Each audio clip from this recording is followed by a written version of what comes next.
Plein de bonjour à tous, j'espère que vous allez bien. Aujourd'hui on se retrouve pour parler de comment garder la motivation tout au long de l'année. En gros, pendant les périodes difficiles. C'est parti. Est-ce qu'on lancerait pas un petit jingle là? En bien un peu.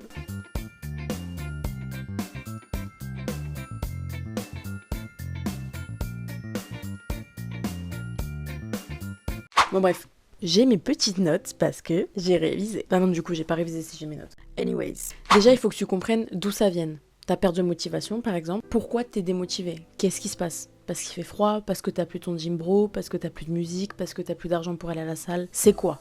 Déjà, fais un état des lieux émotionnel. Et voire même en vrai, je te conseillerais d'écrire ce que tu ressens. Moi, ça m'aide de ouf. Alors, je te parle pas du journaling, parce que ça, j'ai pas vraiment compris. Mais vraiment, le fait d'écrire quand tu vas pas bien, ou d'écrire quand tu vas bien, bah quand tu les relis, tu te dis « Ouah, je viens de tellement loin !» Ensuite, il faut que tu l'acceptes. Parce que des périodes comme ça, t'en auras toute ta vie, et pas que dans le sport, tout le temps. Pour tout. Faut juste que t'acceptes que c'est normal. C'est inévitable, tu l'auras tout au long de ta vie, peu importe le sport que tu pratiques. Up and down, c'est la continuité de la vie en fait. Ensuite, le point... J'ai cru que vous étiez flou. Ensuite, un vrai point, il faut que tu identifies le déclencheur. Est-ce que c'est un échec? Est-ce que c'est un manque de résultats? Ou une surcharge peut-être? Enfin, personnellement, dans la musculation, quand t'as une phase de programme, après t'as une semaine de deload, je sais pas comment on dit.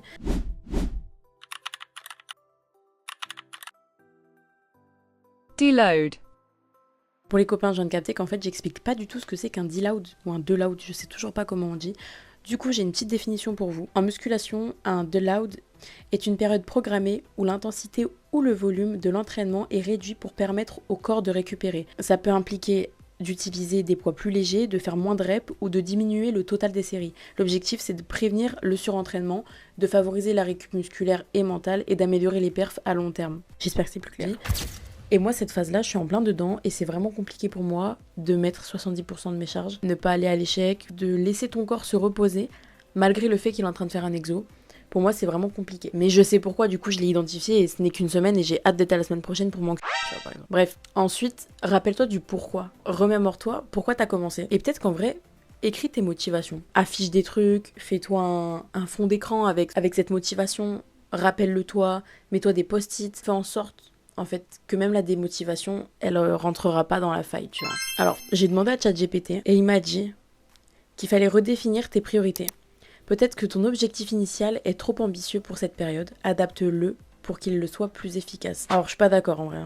Moi, je suis plus de la team, sois grave ambitieux de ouf. Comme ça, ton objectif, il est là. Et même si tu l'atteins pas, t'arrives pas loin de l'objectif, tu vois.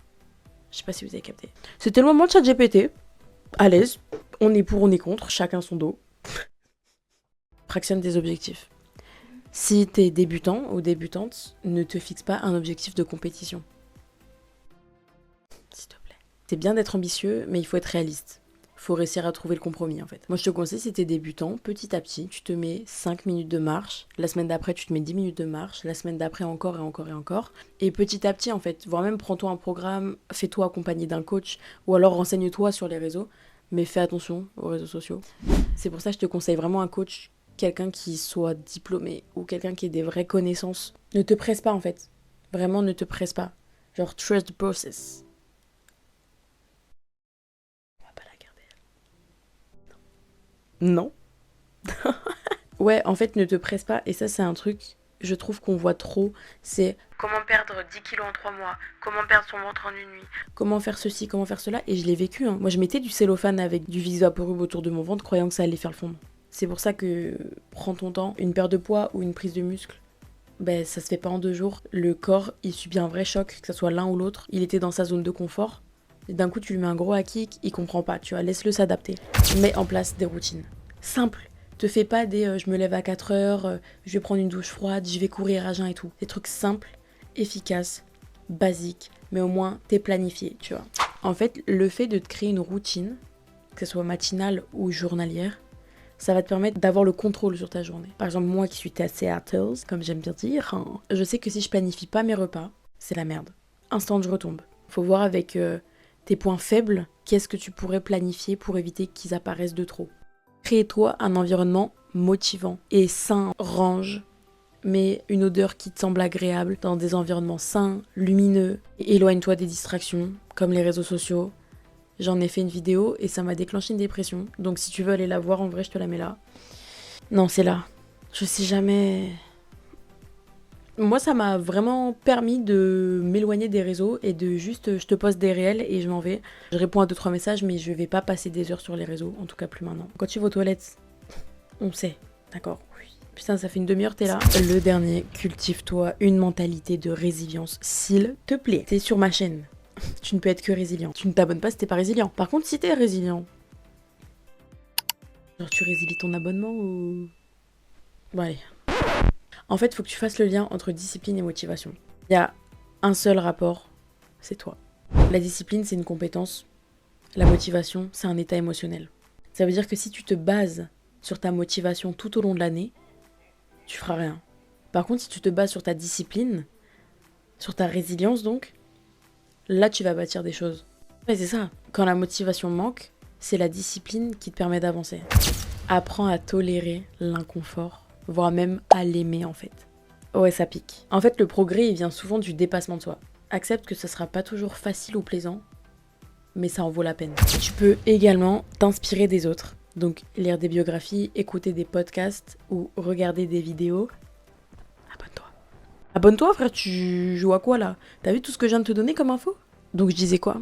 Oui, écoute des podcasts, des personnes qui auraient pu t'inspirer ou des personnes qui ont surmonté des épreuves de fou. Le fait de les lire ou de les écouter, ça peut te permettre de te redonner un booster pour te remotiver, t'encourager. Regarder des vidéos de gens aussi. Je force. Enfin voilà, j'espère que cette vidéo t'aura plu. N'hésite pas à liker, je t'en supplie. Et tu t'abonnes si c'est toujours pas fait. Merci. Dis-moi en commentaire si ça t'a aidé et si t'as d'autres conseils parce qu'en fait ici j'ai oublié. Reste là, moi c'est Lé pour les intimes.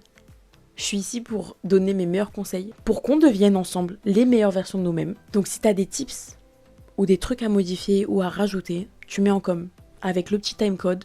Ouais, à partir de tel moment, je suis d'accord, mais j'aimerais rajouter ça.